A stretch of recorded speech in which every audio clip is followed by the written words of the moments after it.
Các người đừng có hòng đòi giật được đồ của ta. Tiếc công khổ luyện bao ngày với Trường Tiên nên Mai Siêu Phong nào dễ gì mà chịu buông tay, bà ta lại vận toàn lực kéo co quyết liều mạng với đám thất tử. Thấy con hàng ương ngạnh quá mức, Khưu Sứ Cơ liền hây lên một tiếng rõ to làm hiệu lệnh vừa phọt ra, cả 6 người còn lại lập tức phát kình. 7 người bàn tay nắm chặt thân roi cùng lúc phát kình, khi kình lực của họ chạm nhau thì lập tức phát ra ánh hào quang đỏ chói. 7 luồng khí kình đối đầu với chảo của Mai Siêu Phong thì lập tức cao thấp đã rõ. Cây roi của Mai Siêu Phong không chịu nổi áp lực đứt ra thành từng đoạn, còn bà ta thì toàn thân như bị điện giật bật ngửa ra sau. Không chỉ là roi đứt và chấn lực làm Mai Siêu Phong khí huyết nhộn nhạo, bà ta còn bị vô số kiếm khí bắn trúng đau đớn khôn xiết. Chấn lực như bom hất dội Mai Siêu Phong văng bắn vào tường, đúng là không nhờ bức tường căn nhà cản lại thì chả biết bà ta sẽ bay đi tận đâu. Ôi, không ngờ công lực của thất tử lại biến ảo như vậy, ta thật đã quá coi thường bọn người này rồi, đành phải xuất chảo ra chiến thôi. Nói về Cửu Âm Bạch Cốt Chảo, nhớ về năm đó Mai Siêu Phong vì khổ luyện bộ môn võ công này đã lấy đi không biết bao mạng sống người ta để tập tành. Đầu người vốn là tinh phách của con người nên thường dùng chảo phát kình xuyên qua xương sọ của hộ để tăng thêm nội lực. Luyện tới 9.999 cái đầu lâu mới công thành danh toại. Lúc đầu chảo kình chỉ là róc thịt và xương của người sống, tiến xa hơn là rút toàn bộ xương cốt, khi đó người chết chỉ còn lại là một đống thịt. Chảo kình ở mức cao nhất có thể đạt là hút huyết thần tinh khí đối thủ, là mức tà độc nhất của Cửu Âm Bạch Cốt Chảo. May mà cái chết của đồng thi Trần Huyền Phong khiến Mai Siêu Phong đau khổ không còn tâm trí học hành, từ đó ngăn cản bước tiến của Cửu Âm Bạch Cốt Chảo. Về sau khi ở trong Triệu Vương phủ, Mai Siêu Phong chỉ chuyên tâm khổ luyện thôi tâm trường. Trường pháp này người trong võ lâm chỉ cần nghe đến tên thôi đã sợ đến vỡ mật. Chỗ thâm độc của trường pháp này là người nào bị trúng trường, nếu vận kình đối kháng sẽ làm huyết khí vận hành nhanh hơn gấp trăm lần, tâm tạng lập tức không thể chịu đựng được đến độ vỡ tim mà chết. Bình thường chỉ cần trúng trường lực tiến vào tâm tạng sẽ từng bước chấn đoạn kinh mạch mà chết. Hôm nay, Mai Siêu Phong gặp phải cường địch, bà ta tự thấy tính mạng bị uy hiếp đến mức nguy cấp, liền đẩy nội lực Cửu Âm Bạch Cốt Chảo và thôi tâm trường lên mức cao nhất, khí kình bá đạo thổ ra tay trái với hình tướng đầu lâu của Cửu Âm Bạch Cốt Chảo, tay phải là khí tím tà dị của thôi tâm trường. Những người yếu bóng vía khi thấy cảnh tượng này không xỉu lơ mới lạ. Dám làm đứt Trường Tiên của ta, hôm nay ta phải cho đám toàn chân thất tử nhiều chuyện, các ngươi cùng đón dỗ chung một ngày. Anh em cẩn thận. Khưu Sứ Cơ thấy Mai Siêu Phong động thân đánh thật liền lên tiếng để mọi người tập trung kháng địch. Sau khi vận kình, những móng vuốt ở đầu ngón tay của Mai Siêu Phong đều dài hẳn ra hết sức cổ quái, kình tụ vừa đủ bà ta lại lao vào như điên. Ha ha, đã gặp ta thì ta phải cho các ngươi thưởng thức sự lợi hại của Cửu Âm Bạch Cốt Chảo. Lần tập kích này Mai Siêu Phong không kén cá chọn canh mà nhắm đại vào một người số đen như quả, đó chính là Tôn Thất Nhi.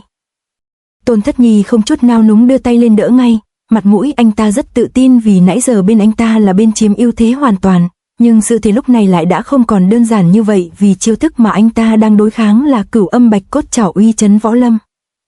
Tôn Thất Nhi chỉ bị chảo quét sượt qua mặt, nhưng không ngờ hai vệt máu đào này lại bị một lực hút kỳ lạ dính chặt vào trao của Mai Siêu Phong.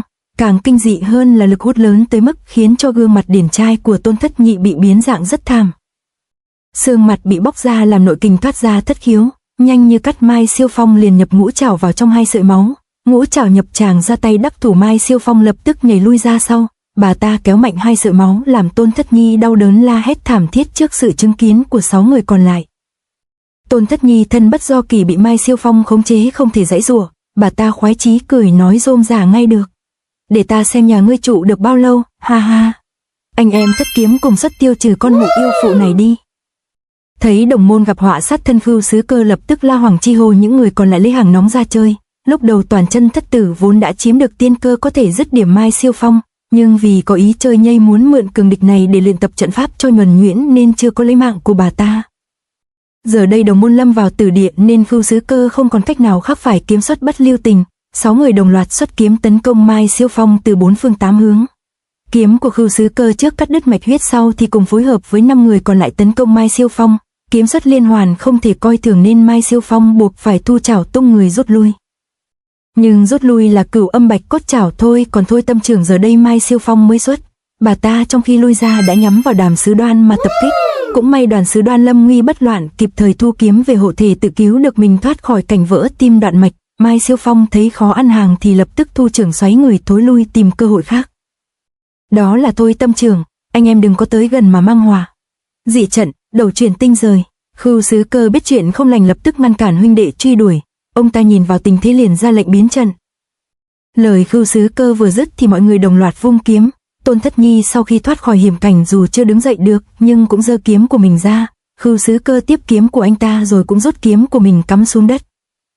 Nhìn lại thì 5 người kia cũng đã cắm kiếm của mình xuống đất theo vị trí của Thất Tinh. 6 người còn lành lặn này lập tức nhảy lên trên các thanh kiếm rồi thổ mạnh kinh lực đầy tay. Khí tụ vừa đủ 6 người liền xuất khí nhập vào 7 thanh kiếm. Những thanh kiếm vừa được truyền kinh lực thì lập tức sinh ra sự đối ứng kỳ diệu.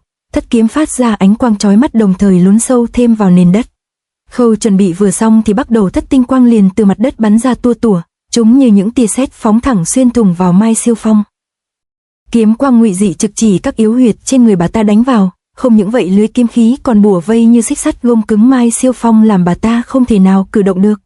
Ngồi yên chờ chết nào có phải là phong cách của Mai Siêu Phong, bà ta lập tức dùng kinh lực tụ vào chảo tung ra Cửu Âm Bạch Cốt chảo để đánh ra đòn cuối cùng. Ta sẽ liều mạng với các ngươi. Vừa thấy hoa quang bị Mai Siêu Phong xung phá thì Ngũ Tử lập tức rút kiếm lên trực chỉ bà ta mà phóng tới. Mai Siêu Phong nghe tiếng gió biết là binh khí nhưng bà ta không chút e dè vẫn liều mạng bổ nhào tới. Ngũ kiếm nhất tề giao phong bạch cốt chảo làm Mai Siêu Phong dốc hết sức chống đỡ phụt cả mồ hôi trán. Ngay lúc này Khưu sứ cơ liền xuất kiếm của mình ra, mục tiêu của kiếm này chính là lòng chảo của Mai Siêu Phong. Ngũ chỉ toàn lực kháng ngũ kiếm thì trường tâm ắt bị lộ ra tơ hơ. Trường tâm yếu đi nên kiếm của Khưu sứ cơ cứ thế thoải mái mà nhập. Lưỡi kiếm nhanh chóng xuyên qua lòng bàn tay khiến Mai Siêu Phong đau đớn la hoảng, nhưng thế kiếm chưa tận đã xuyên thẳng qua bả vai của bà ta. Bạch cốt chảo kinh lực đã để thăng không có chỗ thoát lập tức gây ra nội thương trầm trọng. Tiếng la thảm của Mai Siêu Phong làm Hoàng Dung hốt hoảng lo lắng cực độ, thấy Mai Siêu Phong bại trận nhưng Quách Tĩnh trong lòng không có lấy một chút vui mà thương cảm vô cùng. Bên ngoài Mai Siêu Phong lúc này bật ngửa ra như một cây chuối nằm sải lai trên nền nhà, bà ta không còn một chút sức lực nào, miệng chỉ phát ra được những tiếng rên ú ớ đau đớn. Cả đám toàn chân thất tử nhìn thấy đối phương rơi vào cảnh này thì cũng chau mày tỏ ra thương cảm.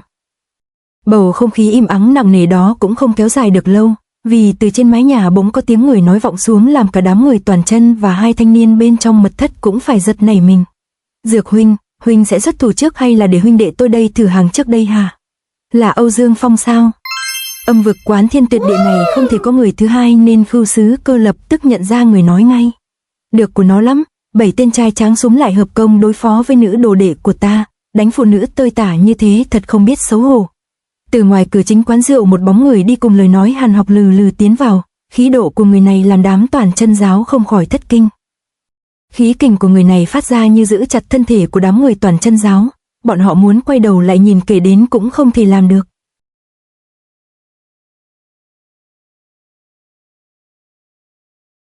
To be continued.